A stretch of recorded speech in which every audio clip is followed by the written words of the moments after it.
உடம்படும் மெய்ப்புணர்ச்சியோட எடுத்துக்காட்டு பார்த்துட்ருக்கோம். So first one பலி அறியார். ஸோ வருமொழி முதலெழுத்து உயிரெழுத்தாக இருக்குது.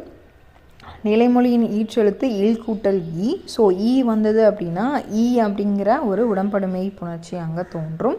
ஸோ இ கூட்டல் வருமொழியில் இருக்கிற உயிரெழுத்து ஆட் பண்ணிங்கன்னா வலி அறியார். நெக்ஸ்ட்டு தீ எரிந்தது. ஸோ இதுலேயும் வருமொழியின் முதல் எழுத்து பார்த்திங்கன்னா ஏ. தீ நீங்கள் ஸ்ப்ளிட் பண்ணிங்கன்னா இ கூட்டல் ஏ.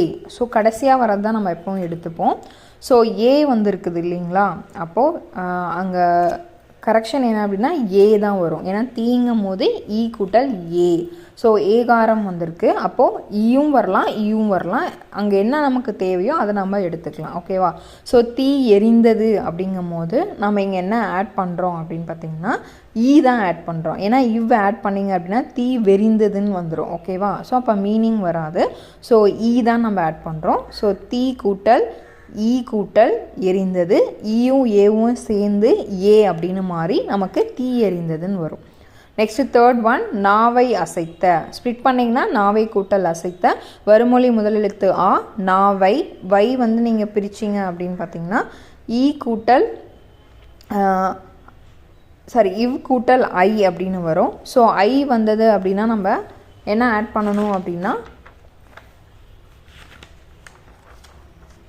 ஈ தான் ஆட் பண்ணுவோம். ஸோ ஈ கூட்டல் ஆ வந்து யான்னு வந்துடும். ஸோ நாவை அசைத்த. ஓகேவா? ஸோ நின்ற கூட்டல் ஒன்றே. நின்ற ஒன்றே பிரிச்சிங்க அப்படின்னா நின்ற கூட்டல் ஒன்றே. ஸோ வருமொழியின் முதல் எழுத்து ஓ. நிலைமொழியின் ஈற்றெழுத்து பார்த்தீங்க அப்படின்னா ரா. பிரிச்சிங்க அப்படின்னா இரு கூட்டல் ஆ.